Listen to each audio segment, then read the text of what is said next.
Namaste and welcome everyone to today's webinar on the certificate program in Hindu Studies at Hindu University of America with our special guest, Sri Kalyan Vishwanathan. And as we're at the end of the year, we'll do a little reflection on where we are as Hindu University of America and get some updates from Kalyanji. And we're really ending the year with the certificate program in Hindu Studies because this is a pillar of the university, right? The certificate program in Hindu Studies prepares students to engage with the world as a Hindu with confidence and clarity. It goes beyond seeking peace and spiritual grounding, the Adhyatmic dimension of Hindu Dharma, which is necessary and critical and important, but not sufficient enough to change the world and what's going on currently.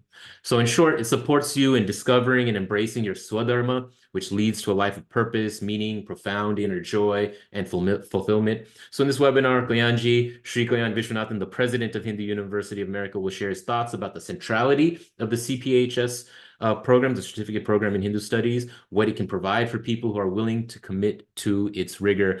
And so let me just introduce Kalyanji, the president of Hindu University of America, who's been stewarding the ship, the university, this important dharmic initiative of the Hindu community since 2018. He had a long career in tech. He was the head of a TCS vertical in charge of lots of people, managing international business. But it was through his 21-year association with Pujya Swami Dayananda Saraswati at the Arsha Vidya Gurukulam that really drove him into this path that brought him onto our path that is so fortuitously brought us together. And it is my pleasure to introduce Sri Kalyan Vishwanathan, president of Hindu University of America, for today's webinar. Kalyanji?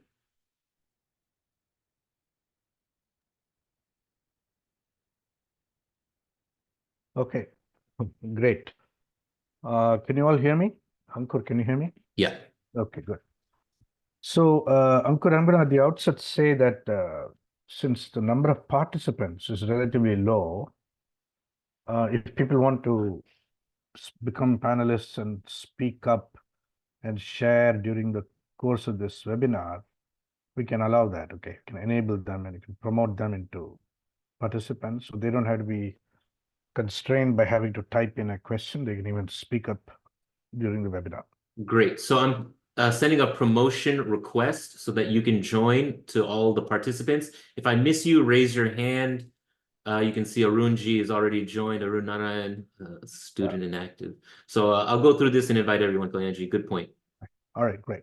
Okay. So we are at the end of another year. 2023 is coming to a close this weekend. And,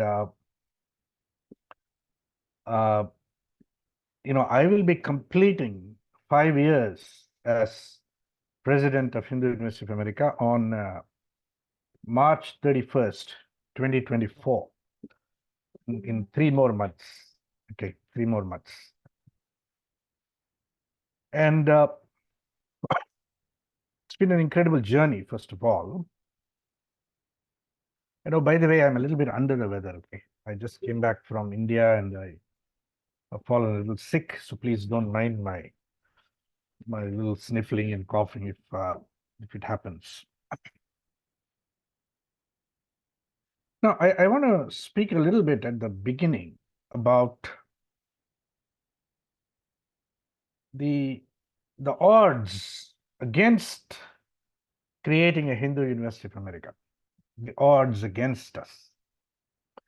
Yes, the odds against us are pretty formidable. Okay, and I'll just briefly recreate it. And I'll recreate it from the standpoint of lots of ongoing conversations in HOA's own board of trustees. Okay, board of trustees.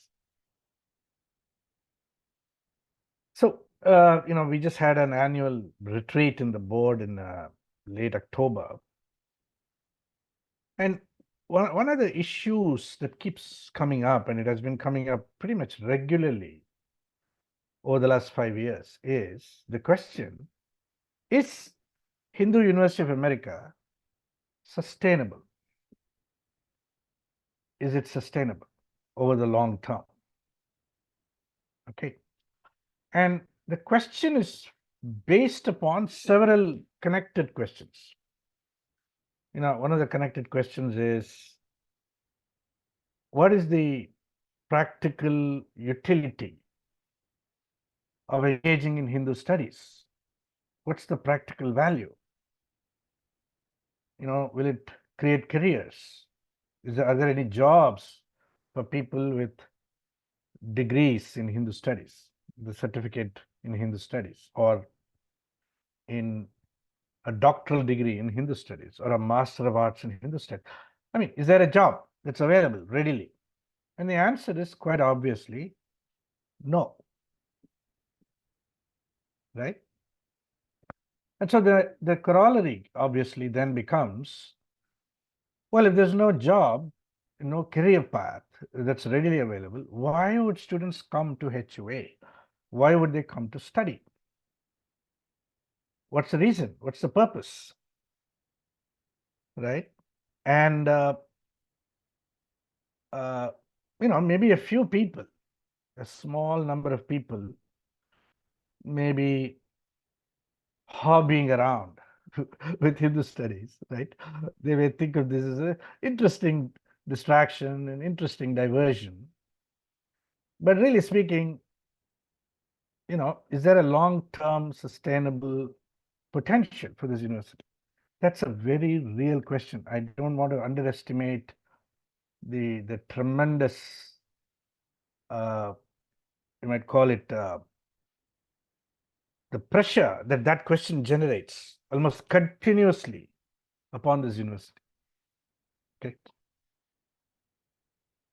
Now, there are several related questions. Why would young people come to the HUA, to study Hindu studies, right? Why would they come? Because young people in their 18, 19, 20, 25, the young people are interested in careers. They're interested in artha and kama. They're not interested in moksha or dharma, right? They're not interested. Come on. So, what is the use of creating a university that's primarily attracting somewhat older students?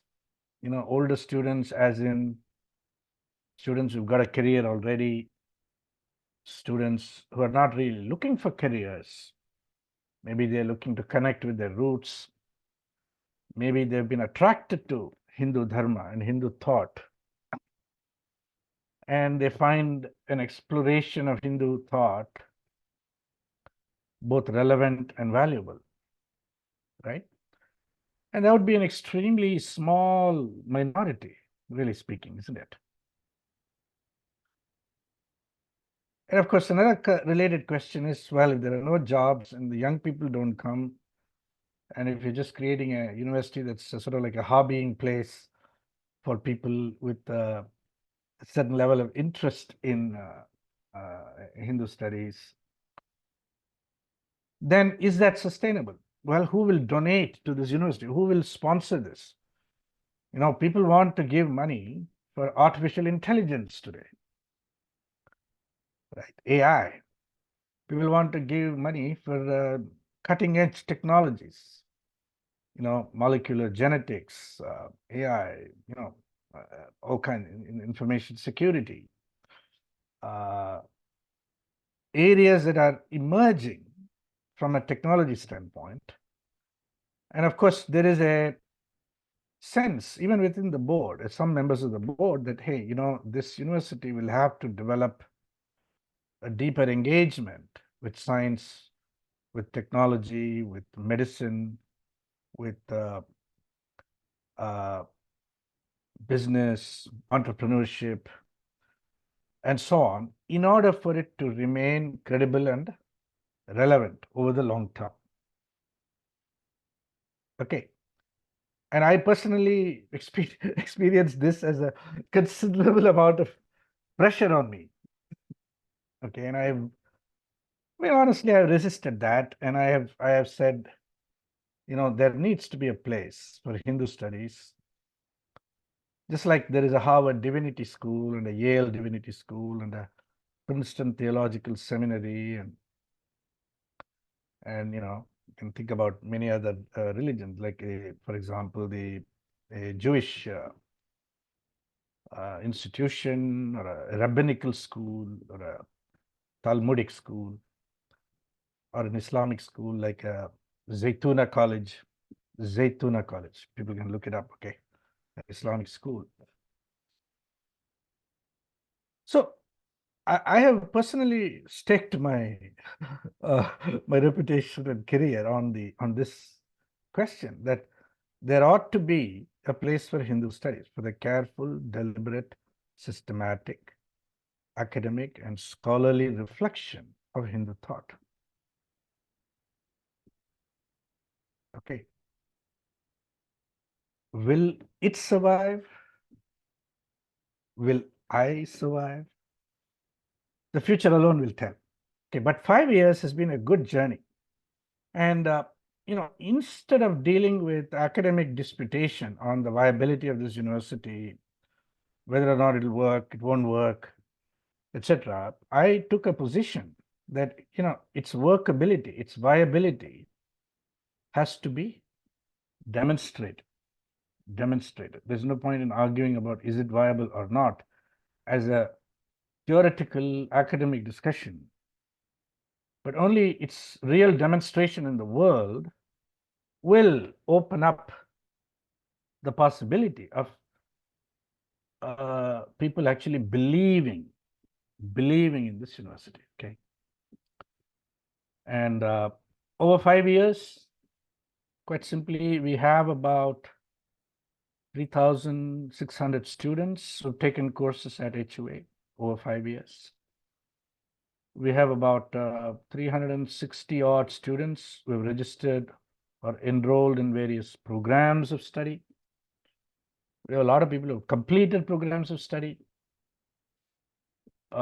In a typical quarter, we are today registering somewhere between 600 and 700 students into various courses per quarter.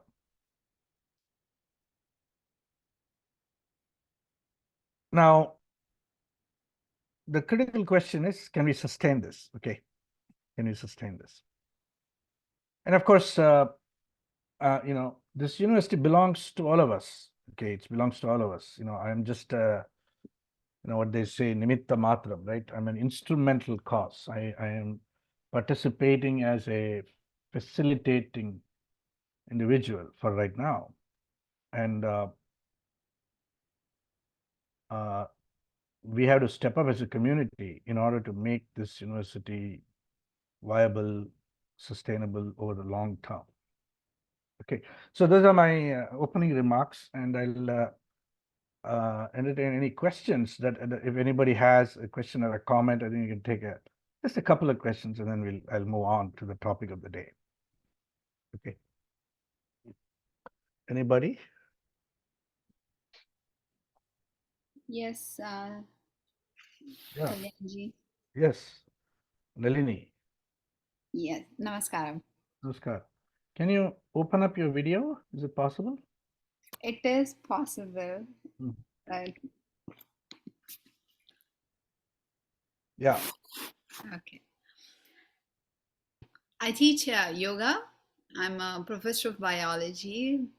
Have taught physical yoga at Hindu University earlier. I know Brahmaji, and through him, I was able to utilize the premises, and I was able to do yoga for adults, yogasanas for adults, as well as children. Lately, I've been doing it all online. But my interest has been in yoga. I signed up for Yoga for Yoga Sutras by Dr. Sriram Sarvottam. I'm right? I'm good? Yeah, okay. So I give lots of workshops on various topics on yoga. Yoga Sutras has been my main focus lately. I do not have PhD. My main message is yoga is misunderstood for physical yoga and postures and breathing. And there is so much more to yoga, which I've been practicing, which many of us have practiced here, I bet. So, having said all of that, I would like to ask, in order to come and present or teach at Hindu University of America, do you require us to have focused education in that field?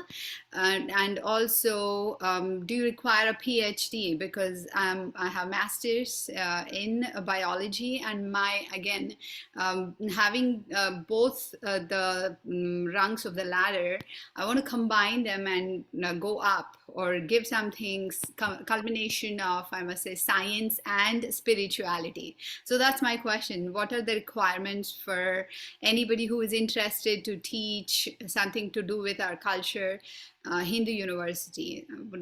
I would like to know your Okay, perspective. great. So, see, we have taken a particular position on this, which is in order to teach at the graduate level, meaning at the master's and doctoral level, the faculty will have to have a doctoral degree, a PhD or equivalent.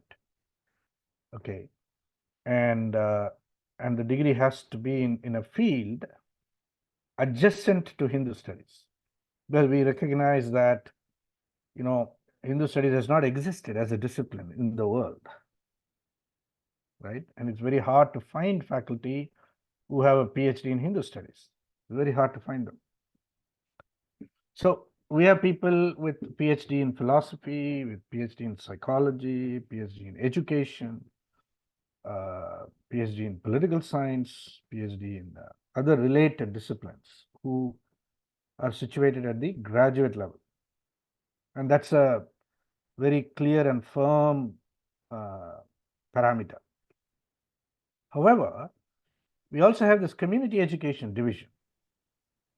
And the certificate program in Hindu studies, for example, is part of that division, community education division. Okay.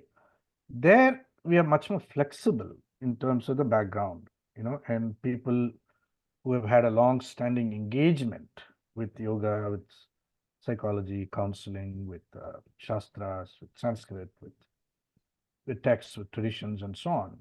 We wish to enable them to teach at the community education level. Okay, so is that clear? That's the sort of the parameters. That's wonderful. It's quite encouraging, Kalyanji, and I would like to put up an application Yeah, to sure. Ankurji or you wanting to present. So I'm Yeah, looking yeah. forward to it. Thank you. Yeah, write us a note and we'll definitely take it forward. Okay. All right, terrific. One more comment or question from anybody? Chandrakanji. Yes. Namaste, Kalyanji. Namaste. Namaste. Namaste, Ankurji. I have already applied your doctoral program, and I'm just waiting to hear the final word from the faculty meeting. But this is what I done some research, and I really find astonishing this Hindu studies program that you are starting at the graduate level. It's one of its kind. Yeah. One of its kind, the entire country. I've not seen anywhere else totally focused on Hindu studies and our scriptures. It's such a wide area of knowledge based, and a typical academic center. I think we all ought to really do our part in supporting the movement, the efforts of Kalyanji is doing. And that's what I really encourage every one of you. Thank you so much. Great, Chandrakanji. Thank you so much. Okay, thank you. All right, great. So I'm going to move on and start with a few slides, if that's all right with you. I've got a few slides to present, and hopefully it won't take long.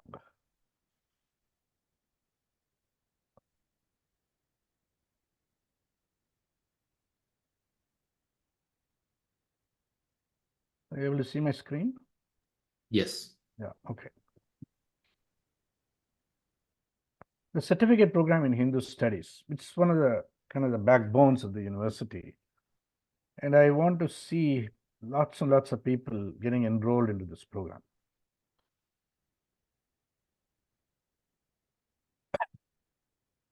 The certificate program in Hindu studies focuses on knowledge, skills, and the transformation. And transformation is the word we're using to represent transformed attitudes, transformed interests, transformed commitments, transformed pursuits, right? So as one acquires knowledge, with a certain level of rigor and depth, it is centered on deep exploration and inquiry.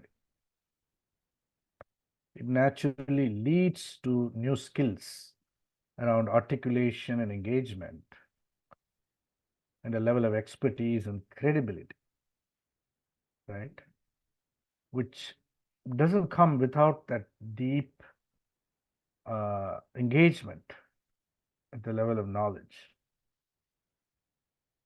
And then comes a transformation in one's own lifestyle, one's own goals and objectives, and an interest in making some kind of difference in the world,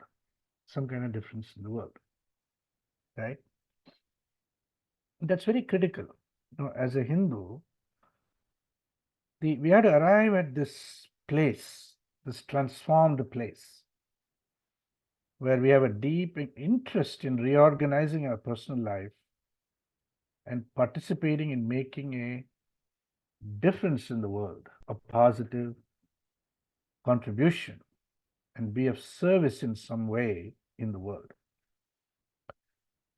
I mean, one could say you can get there through Christianity, you could get there through Islam and other religions also. And in some sense, that's true.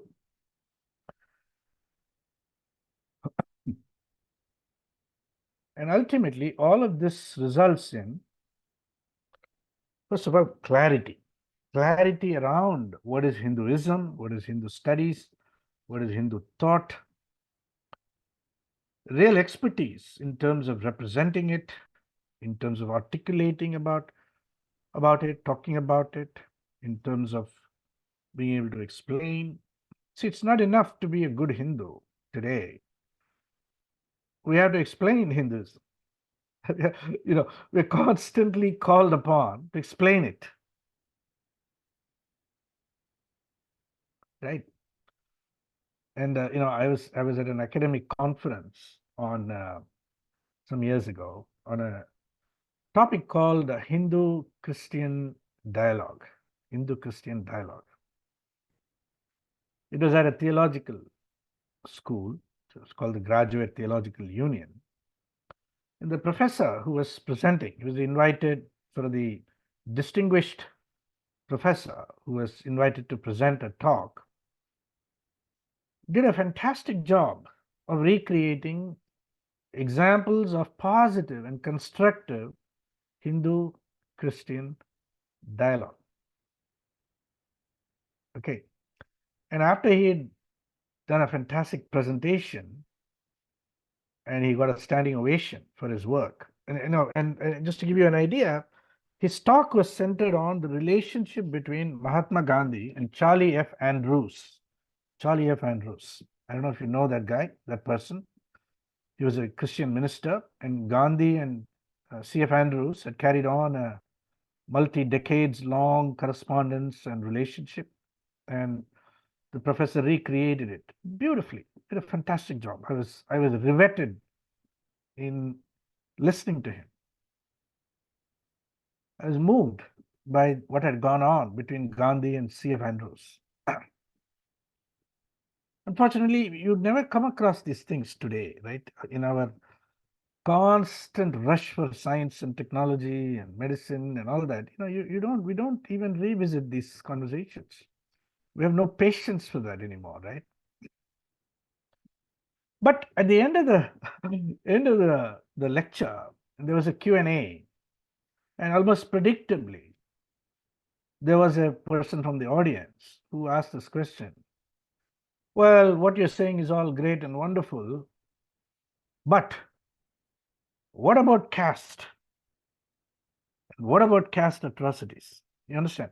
So, And the moment that question was raised, it polarized, it brought the quality of the discourse crashing down.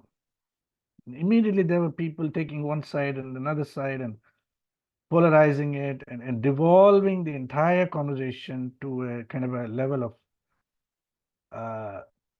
you can say,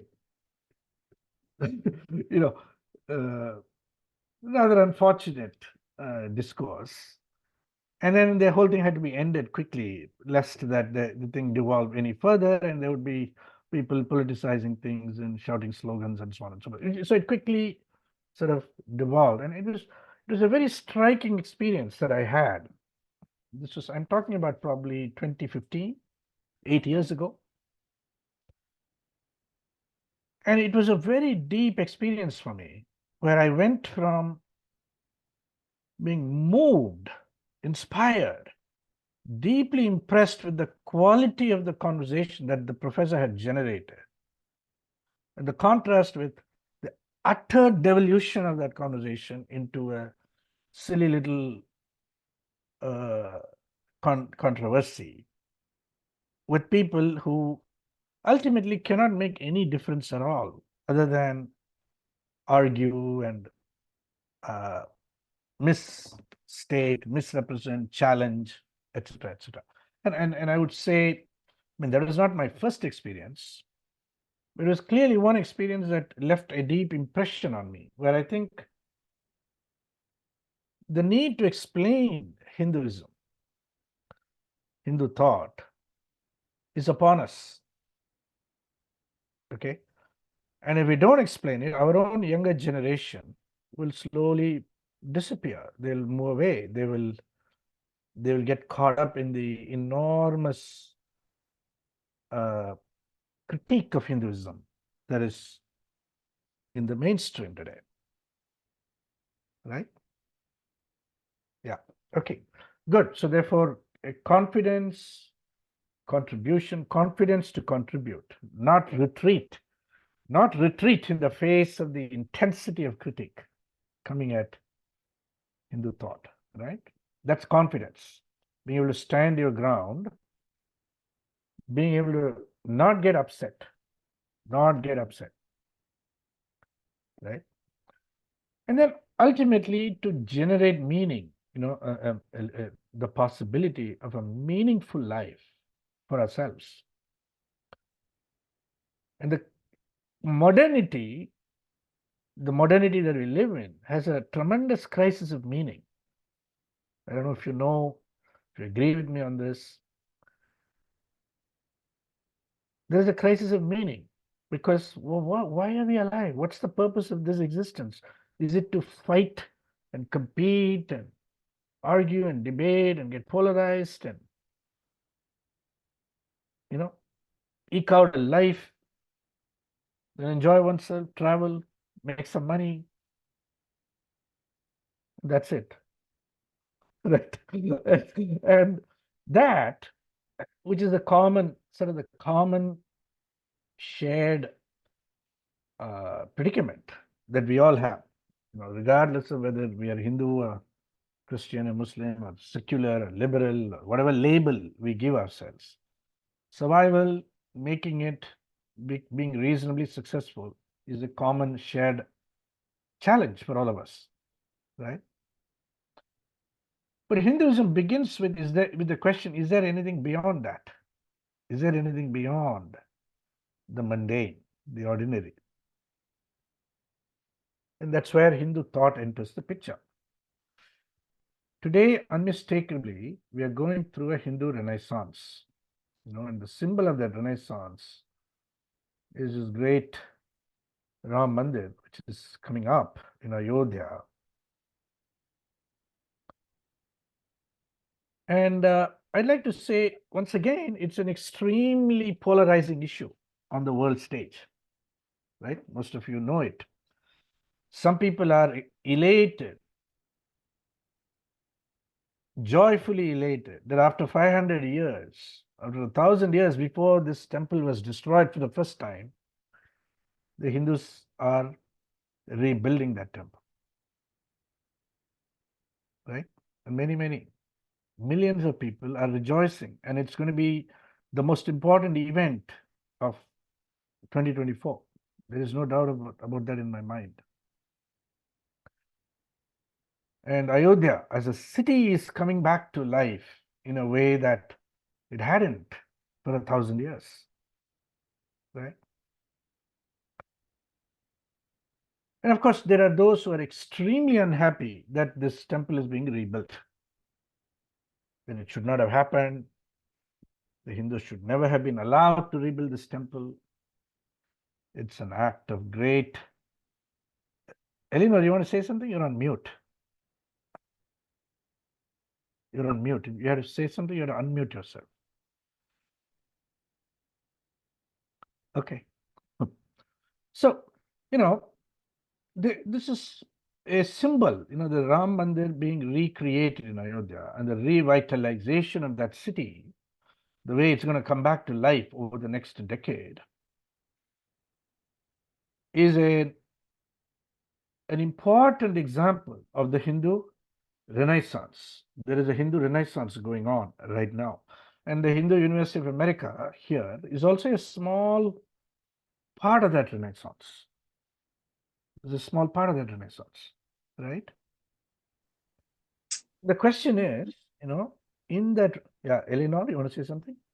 Yeah, sorry. I actually wonder, Ayodhya is in India, and I wonder who is having opinions about what the Indians do in their own country that concerns them, and who has negative opinions about that. I Yeah. would like to know.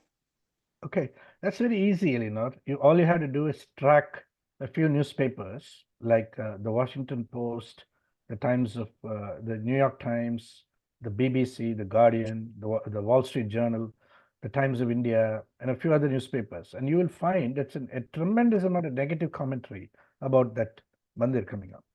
India, I understand. Okay, there can be different opinions, different communities, Right. but the international community that they feel allowed and entitled to criticizing what other people do on their own land is just beyond my imagination. I don't. So, in a certain sense, right? I mean, the West appears, by and large, to have a stake. They're a stakeholder in the future of India. Why? Well, that's a different question, but they do. They seem to think they do. They do have a stake, and that's what is driving a lot of this commentary. I'm not going to say a lot about that, but it is there, whether we like it or not.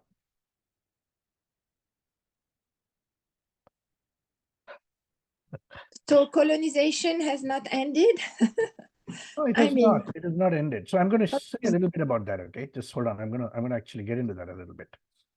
Yeah.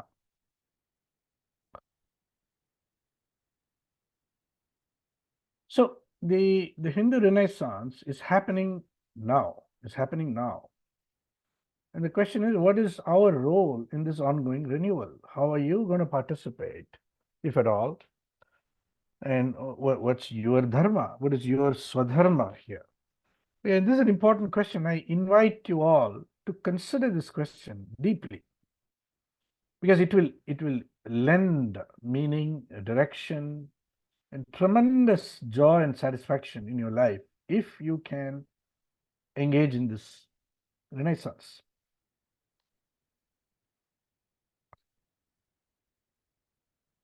This Renaissance is not a new phenomenon. It's been happening through time. In a sense, Maharishi Vyasa was reviving and restating Hinduism when he compiled the Vedas, the Mahabharata, the Puranas, and so on. And in the Mahabharata, Krishna actually says, I am restoring this yoga because it's been lost. Adi Shankaracharya was supposed to be, at least in the narrative that we have received, he's supposed to have revived Sanatana Dharma. And this is my own teacher. Now I know that I could have added many other sampradayas here, and this is only indicative.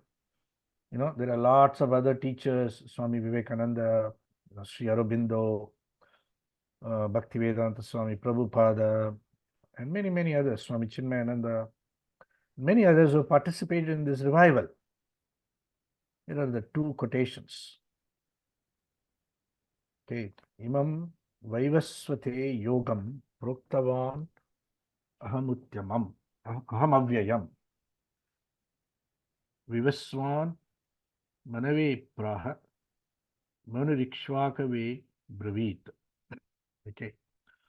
I gave this knowledge to many others before, Vaivaswan, Manu, Ikshvaku, etc. But this knowledge has been lost. Evam parampara praptam imam raja rishayo viduhu. Sakale neha mahata yogo nashta parantaba. This yoga has been lost because of the long passage of time.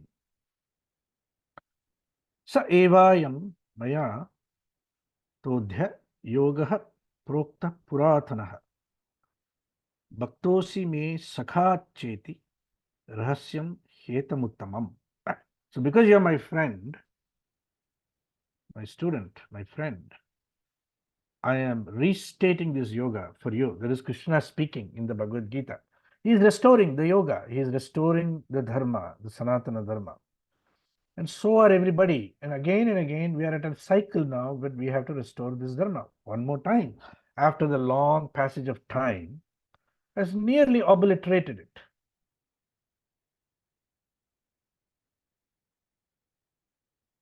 So this is a slide on how Hinduism has got stuck inside a Western categorization. Okay, so if you think of animals as a set, and all of these are different elements of that set. Here is another set, and Hinduism has become an element of a set called world religions. There are two things here: Hinduism as a word, which is a Western word, and religions, which is another word, which is a Western word. So both these words are of Western origin, and today we are unfortunately caught up in a discourse about Hinduism within a Western framework. Right? And we have to understand that framework, that Western framework. It's very, very important. So Western discourse and Hindu reality. So if you look at Hindu reality and the Western discourse about that reality, right? You can explain it in terms of a few principles. So first of all, the Western descriptions about that reality, they are presented as accurate, objective, impartial descriptions of that reality. Right? That's how they are presented. However, they really are a lot of projections. The West is projecting a lot of its own civilizational psychology on the Hindu reality. So there is a set of projections that are going on. And these Western projections have acquired so much stability over the last few hundred years that they become the default lens of interpretation. And lastly, they have acquired the potential to restructure that Hindu reality. Okay, we have to understand this. If we don't understand this, we cannot distinguish between Hindu reality and the Western discourse about that reality, which Hindus have internalized. So a lot of what goes on in the certificate program in Hindu studies is distinguishing these two phenomena. Okay, it begins with the orientation to Hindu studies. And for those of you who haven't taken that course, I invite you to register immediately. The course is beginning in the middle of January, a couple of weeks from now. So this Western projection on Hindu reality constitutes the fundamental axiom of the current prevailing paradigm. Okay, prevailing paradigm. So the axiom, what is that axiom? Well, something must be done to the Hindus. Hinduism must be modernized. The Hindu must be modernized. The Hindu must be secularized. The Hindu must be anglicized. The Hindu must be Christianized. The Hindu must be Islamicized. The Hindu must be reformed. In other words, something needs to happen, and it's the basic axiom is not okay to be Hindu. There's something wrong with being Hindu. And you have to understand this, the axiom very, very clearly, because that's what is at play. And it's what generates all the questions about Hinduism. And forces Hindus into a defensive posture, trying to explain something that they themselves don't understand particularly well. So if you look at the paradigm of Western world history, right? So they periodize world history into these categories: ancient, classical, medieval, modern, postmodern. This is Western reconstruction of European history. And this reconstruction has been imposed upon all world cultures. So Hinduism is also retrofitted into this framework of world history, right? And if you look at it, modernity is characterized by science, or a fetish for science, scientism, a kind of an irrational faith in science beyond what its science is capable of delivering. An understanding that somehow modernity has access to the truth and knowledge and reason, objectivity, history, progress, etc. And this modernity emerged over 200 years in Europe, primarily European thought, what is called the European Enlightenment, the era of European Enlightenment, the emergence of scientific thought, the age of reason, which followed the Reformation and the Christian Renaissance and so on. And many people sitting in modernity, sitting in at the juncture of modernity, they categorized the past, and this is what they did. They said medieval Europe was characterized by monotheism, by the Dark Ages, by lots of conflict, this tremendous interest in survival, salvation, Renaissance, Reformation. This is medieval, the medieval understanding of European history, medieval period. And you go to classical period, polytheism, plurality, mythology, philosophy, art, music, architecture, slavery, interestingly. These are all part of the Greek and Roman histories that existed prior to the medieval era. Then, of course, you have the ancient, where the modern understanding of the ancients is that it was agricultural, there was a lot of pagan gods and goddesses and so on. Those cultures were oral predominantly, lots of different traditions, imbued with superstition, a certain fundamental primitivity, shamanism, a belief in the supernatural, in ancestor worship, in the worship of nature and ghosts and spirits and so on and so forth. So here you have it, right? So you have ancient, classical, medieval, modern. Now you have postmodern, which is characterized by a certain skepticism about everything. There is no truth anymore. Truth itself has become subjective. Anybody can say now, I know the truth. Why? Because I say so. And it is introduced as a kind of a radical relativism into our discourse. Science itself has been displaced to some extent. Science and truth and knowledge and so on. And it's characterized by plurality now again, complexity. There's a sort of an obsession around power, oppression, and modern scholarship is very accusatory. It accuses one group of people against another and so on. So this is the paradigm of Western world history. And I'm creating this for you because in this reckoning, Hinduism goes not just to the ancient period, it goes back to prehistory. And if you construe this movement through time as a kind of progressive evolution, then by virtue of Hinduism being so ancient, it must be, very, very primitive, very ancient, very archaic, very obsolete. And that becomes the fundamental axiom. And the question is then, from a Western academic standpoint, the only question that arises is, why is Hinduism still alive? Do you understand? Why is it still alive? It ought not to be alive. Because Hinduism has not kept pace with the progressive nature of human thought, human intellectual process, humanity's ideas. It has not kept pace. And that becomes an axiom in the study of Hindu thought. You understand? It's not like you arrive at its Hinduism's primitivity through a process of logical, rational understanding and argument and so on. You assume its primitivity as a precondition, a pre-existing axiom, which then gives rise to the whole set of questions. And the questions become, why is Hinduism there? What is keeping it alive? It ought to have died long time ago. What's wrong with the Hindu people? Why do they keep reviving it and reviving it when it should have died? You understand? It's from within that paradigm, that's a legitimate question. Why is something so ancient still alive? When the Greeks have gone out of existence, the Romans have disappeared, the Egyptians, the pharaohs, they've gone into the museums, the Incas, the Aztecs, the Mayans, the African civilization, right? The ancient civilizations are dead and gone. And somehow, this Hinduism is not dead yet.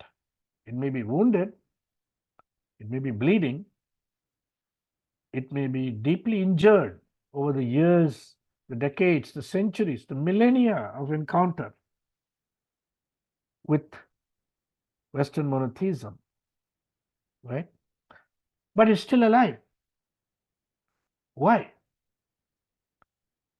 Okay, either something is wrong with us as Hindus, we're kind of stupid people who hold on to things that are ancient, regardless of their intrinsic value. Either that, or there is something of value intrinsically in Hindu thought that needs to be rediscovered, restated, recovered, rehabilitated, rejuvenated, right? Because there's something about it that's timeless. These are the questions that we explore. In lots of different ways, we explore this question in the certificate program in Hindu Studies. In Hindu Studies, there are two axes of study. There is the time axis, which gives you the past, present, and future. And this is the axis that I just created, right? The ancient past, the classical, the medieval, the modern, postmodern, and so on. This is the time axis, the horizontal axis. And Hinduism, unfortunately, does not really engage with this axis substantially. It engages with a different axis.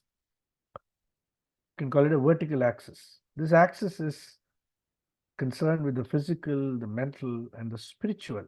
And this axis is orthogonal to the historical axis. It is as valid as it was 5,000 years ago, as it is today, and as it will be in the future.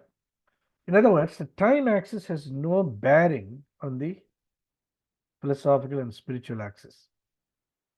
Okay, unfortunately, this is not clear for people. They keep retrofitting Hindu thought into the historical and time-based axis. And one of the great examples of this revival in Hindu thought is the extraordinary re-emergence of yoga in the world. Nalini ji, even though yoga is physical and it seems to be stuck in the asana stage, nevertheless, it is relevant because it has a connection with the mental and the spiritual. Whether people recognize it or not, it's their one point of contact with the spiritual. And this rejuvenation of yoga, this renewal of yoga, this rearticulation of yoga that's happening all over the world today is one example of Hindu thought re-emerging in the modern, postmodern context on a global scale. Of course, there is a deep tendency here to argue that yoga has nothing to do with Hinduism at all. Okay, there's a tendency. Why? Because yoga's association with Hindu thought is very problematic for the academic historian historical analytic types, which then breaks down the paradigm of their understanding of something as ancient as Hindu thought has become relevant once again in modernity. That's a problem because it doesn't fit within the paradigm of progressivism. You understand? Very important. It doesn't fit within the paradigm of progressivism. How can it be? And therefore, if you want to emphasize, you want to present Hindu thought as obsolete, archaic, outdated, irrelevant, etc., yoga has to be dissociated from Hindu thought. It's a logical consequence. Right? So, notwithstanding that, we'll be looking at all that.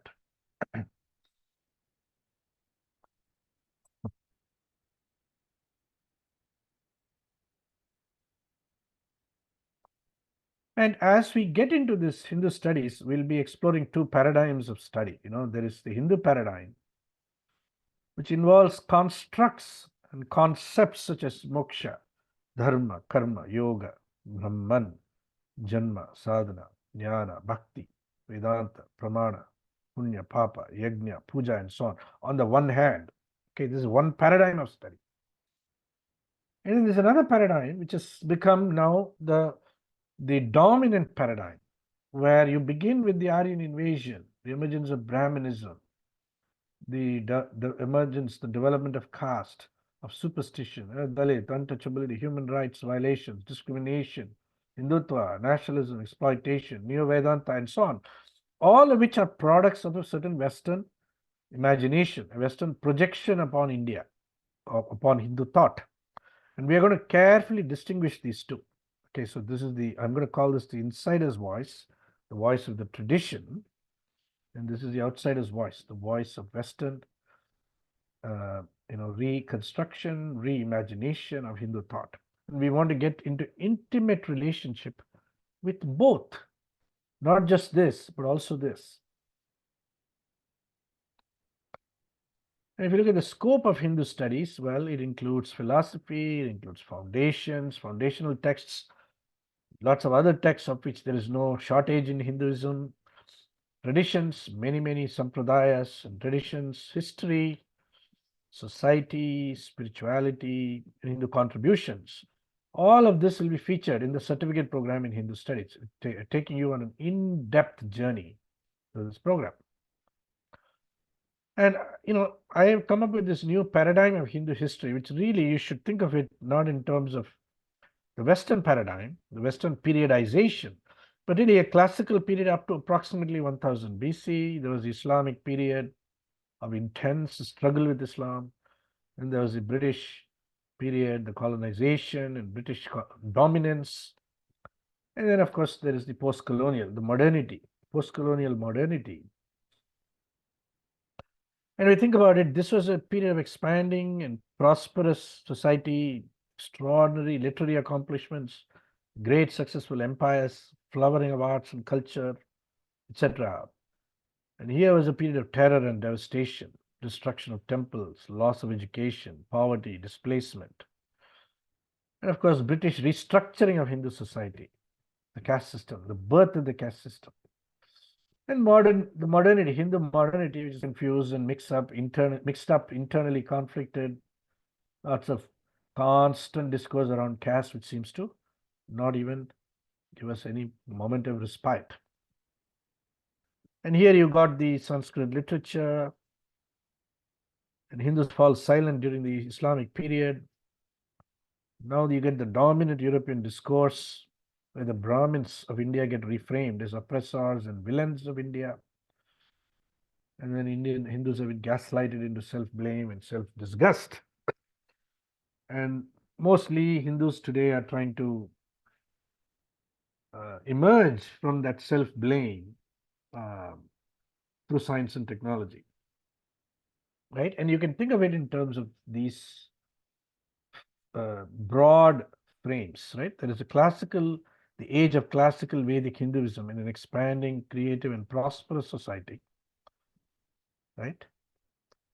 And then there was this Hindu Dark Ages, a period of decline, downward mobility, and devastation, which has been obscured from view.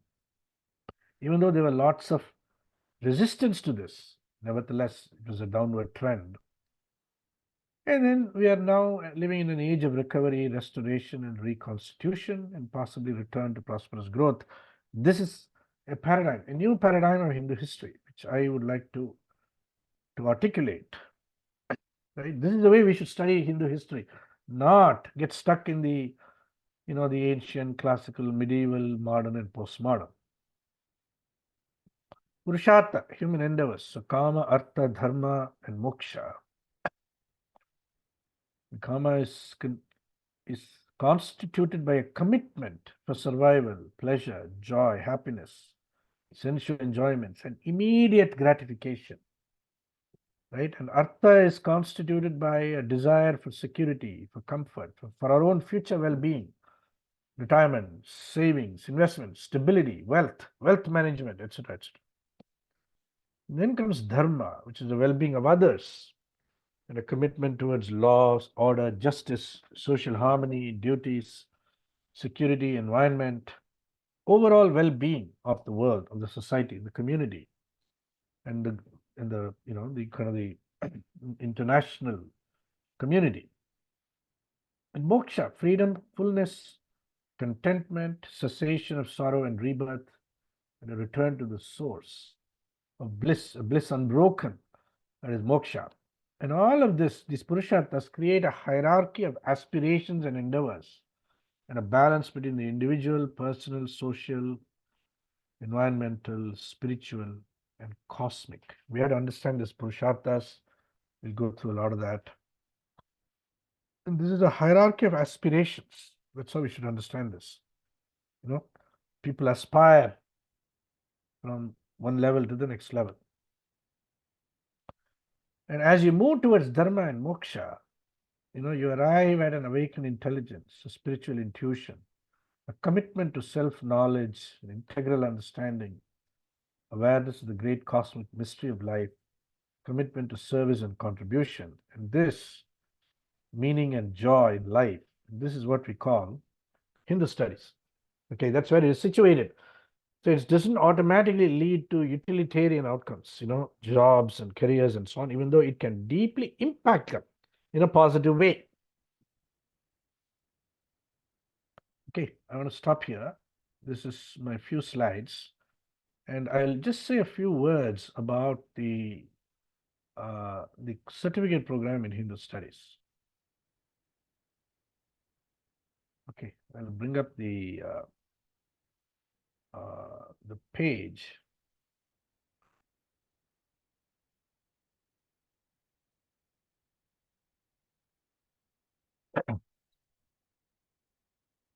This is the certificate program in Hindu studies.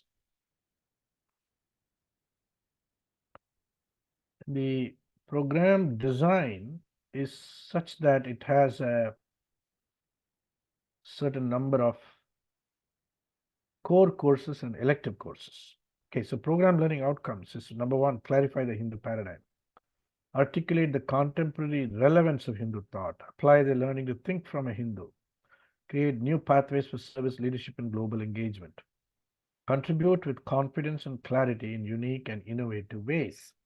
Okay, so this is the program, and there are core courses.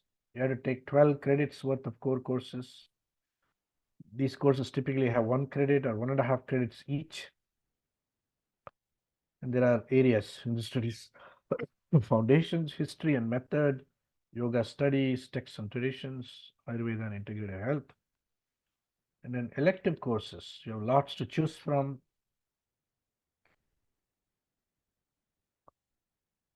Conflict and peace, and so on and so forth. So, I'm just giving you an overview, and if you look at the enroll in program, this is wrong. Okay, this is wrong. Why is this wrong? Yeah, I sent an email to clarify. So when you click this, it links to the MA program cost, unfortunately. So the certificate program in Hindu studies at $200 a credit, correct? Yeah, that's right. So it comes out to $4,800 for the entire program. And currently the the cost pricing is incorrect there. Yeah, okay. All right, we'll fix it immediately, okay. All right, so that's it, okay. And I my last word on this is, those of you who have not taken these courses, not taken the certificate program, if you're not enrolling in a master's or a doctoral program, you should take the certificate program. Okay, that's the next best. And if you've not yet taken the orientation to Hindu studies, you should take that course. That's a great entry point. How long? Well, how long does it take? Well, it can take anywhere from 2 years at the lower end, where if you take 2-3 courses per quarter, you can finish the whole thing in 2 years. But if you take it more slowly, it can take 4 years or 5 years, etc. And we are okay with that because people have to balance their work-life commitments and taking courses here. So you can even take breaks and come back and so on. So, I would strongly encourage everybody, if you are not enrolled or enrolling or applying for a master's or a doctoral program in Hindu studies, you should definitely apply and enroll in the certificate program in Hindu studies. Okay, there is a little survey here, and I'll now take a few questions or comments. Okay, anybody wants to speak up? Now is a good time to speak up. Kalyanji, namaskar. Yeah. Question about, so what's the difference between this certificate program versus master's and PhD?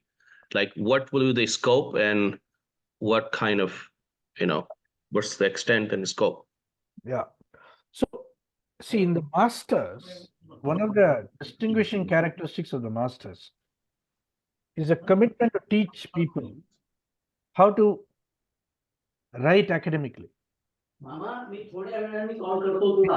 Vijay Kane, you got mute. You got on mute, please. Can you mute it, Ankur?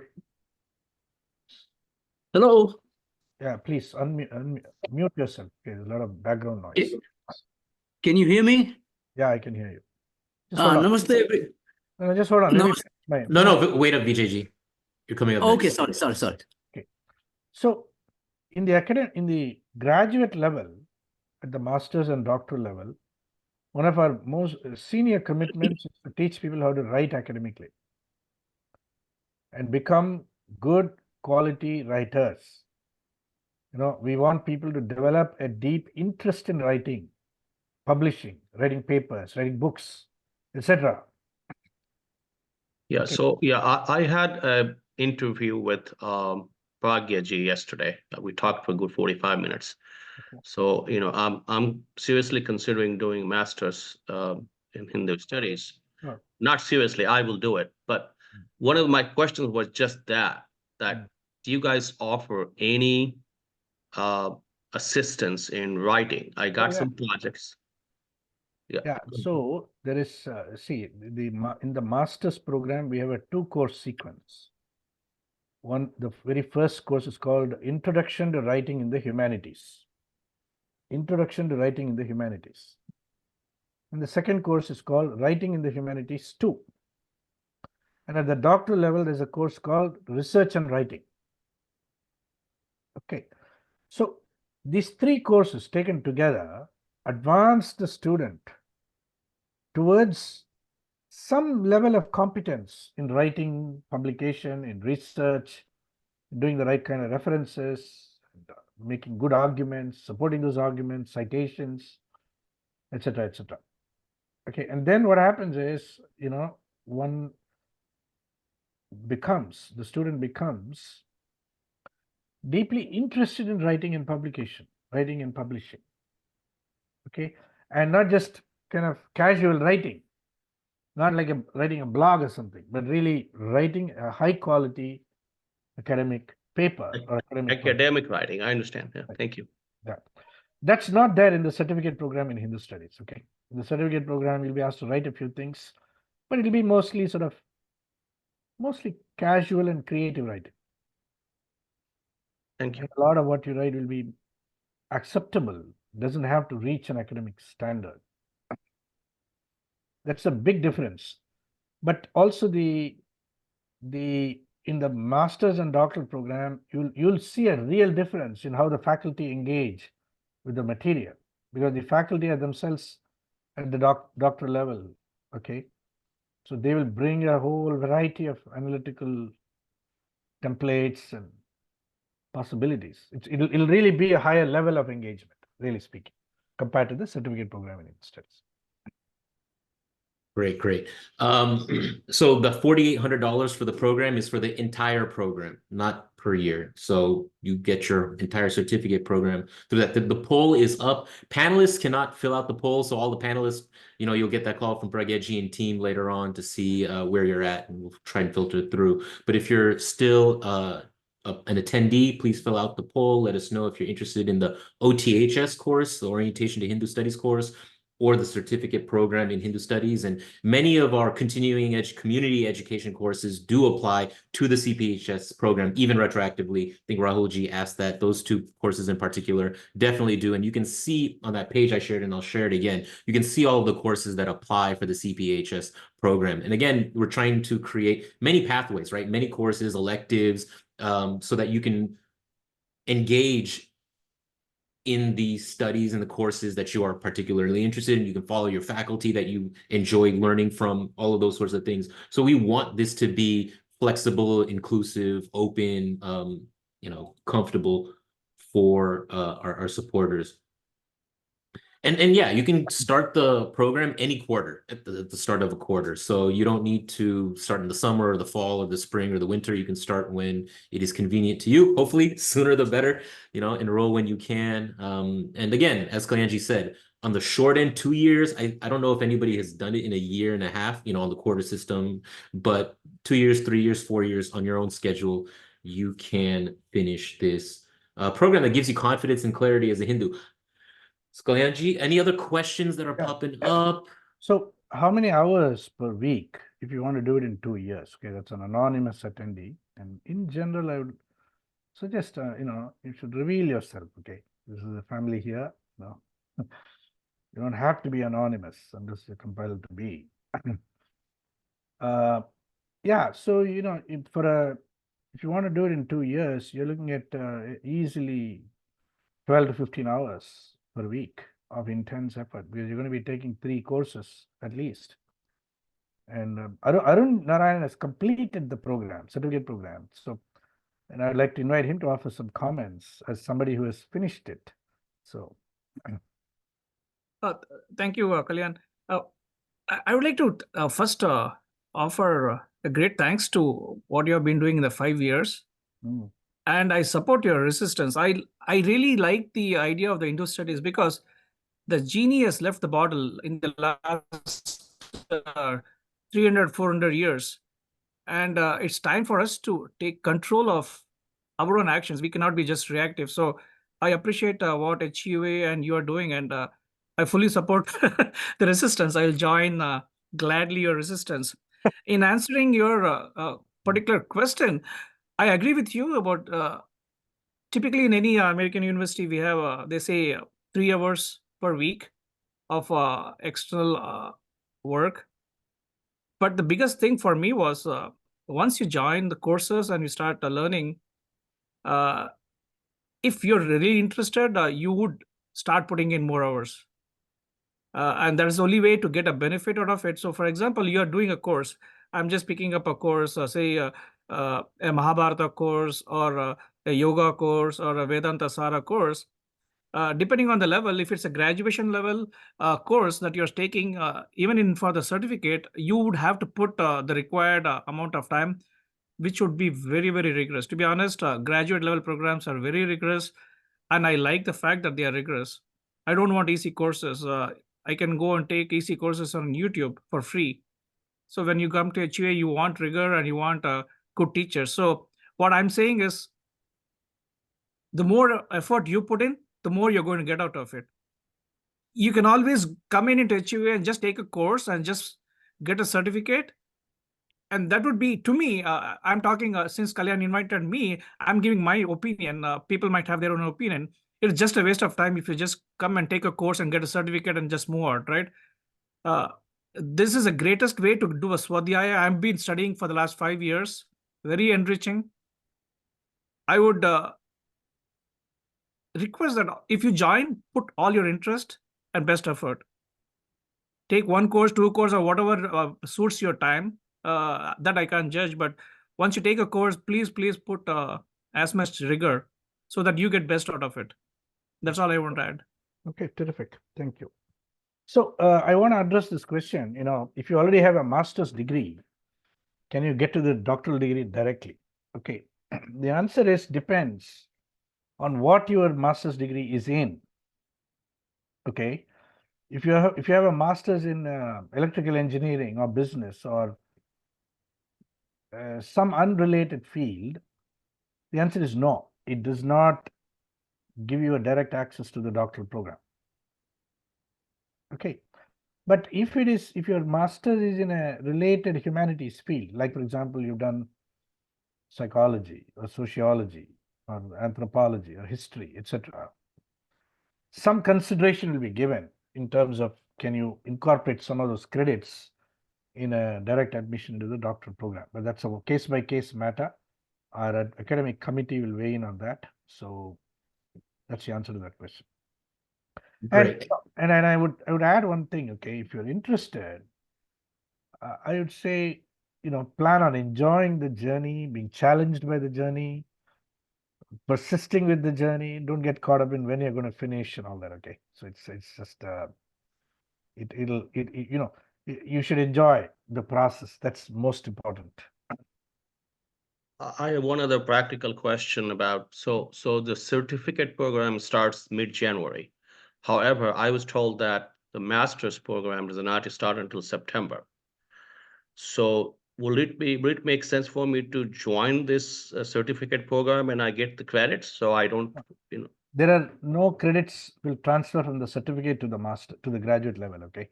Because the certificate program is not being taught by graduate level faculty, so it will not work. Got it. So then I have to wait until September, correct? No, you can join in January too. You can write to us, okay? Let's have a quick call off-site, okay? Okay, thank you. All right, great. Yeah. So the certificate program. Chandrakant has his hand up. Okay.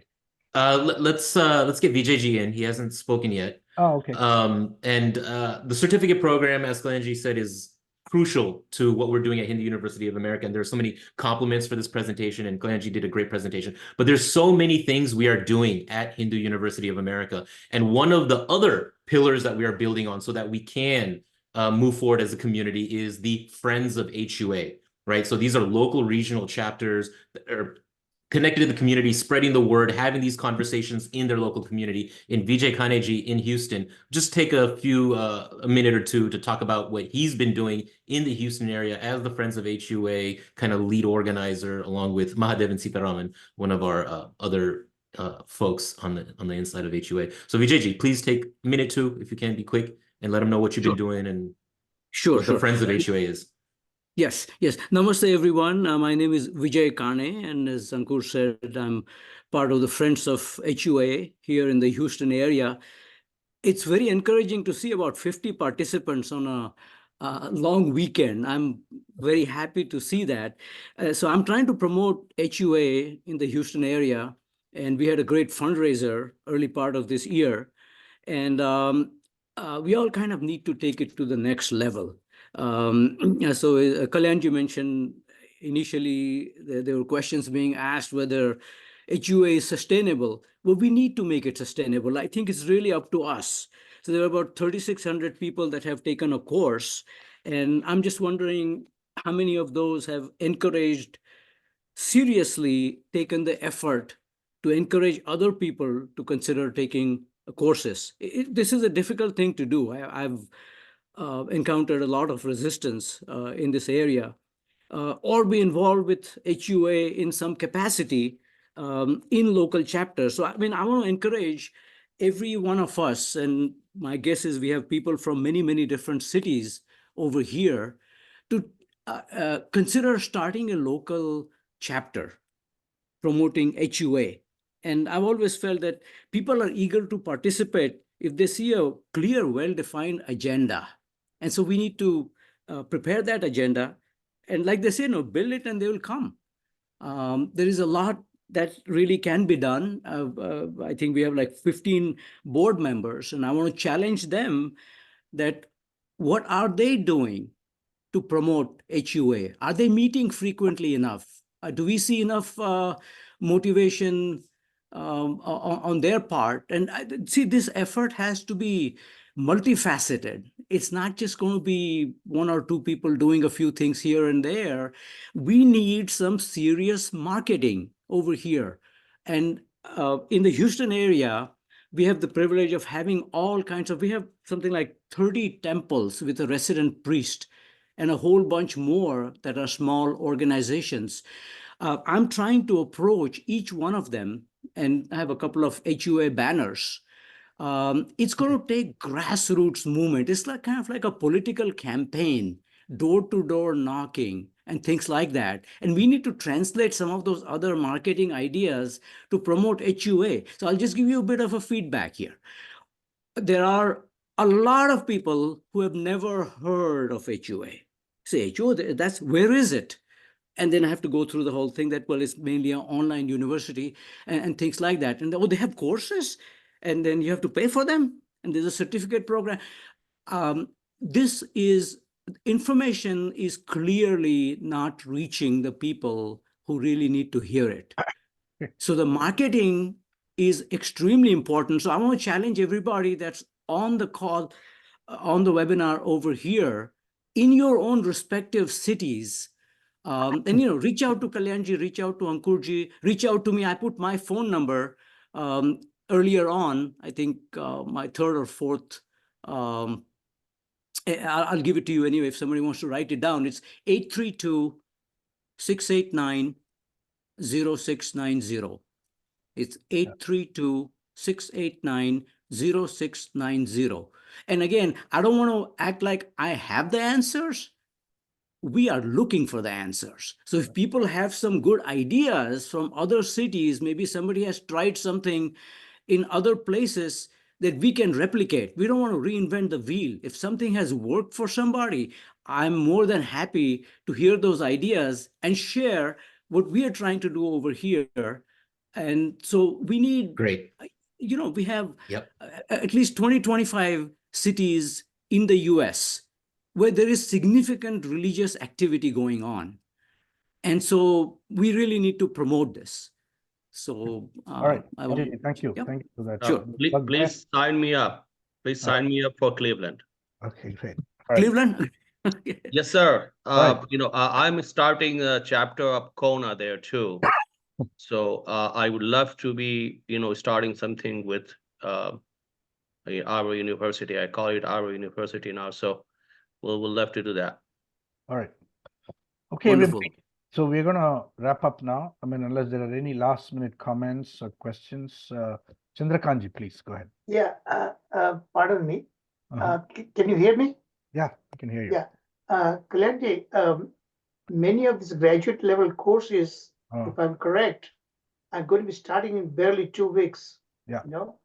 And I'm still waiting to hear from you or Pragyaji about my admission, in the doctoral program.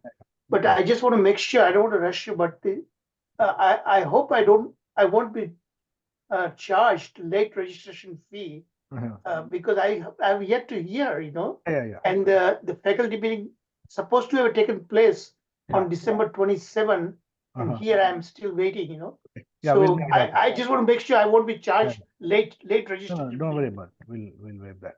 No problem. Thank you. Okay. All right. Great. So what was the outcome from the survey? Yeah, Eleanor, you want to say something? And then from the survey outcomes, maybe Ankur, you can put it up and then close. Yeah, Eleanor, go ahead, please. Oh, hi. I would like to just say that it's because Hinduism has not been caught in any paradigm which is linking it to being social or being ideological, that so many people are attracted to its authenticity. So many people all over the world from all cultures and all religions are turning towards Hinduism, even if they don't want to switch their religion. For some of them, they use the understanding that they gain from what has been preserved through Hinduism.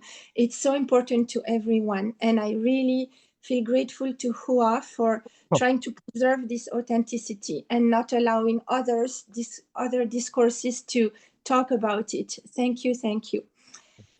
You're welcome. Thank you so much, Elinor, for your continued engagement with the courses. Okay. Thank you. We really, really appreciate it. And I know you written me a couple of emails. I ought to respond to it. I'll go back and look at them. Okay. Yeah.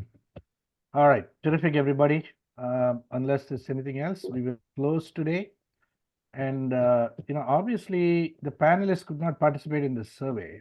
Ankur, you understand what happened here, right? Yeah.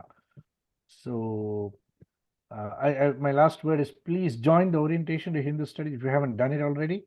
It is necessary even for graduate program enrollment. People want to engage in the graduate programs. You should start at the orientation to Hindu studies course. And then the certificate program, let's see. Yeah, please do reach out to us and we'll carry the conversation forward. Okay, thank you. Namaste. Wish you all a wonderful, wonderful 2024. A close to 2023, and let's celebrate a new beginning in the new year and make sure that we have a fantastic 2024. Okay, thank you all. Namaste. Thank you. Thank you. Bye-bye. Thank you. Namaste, Daniel.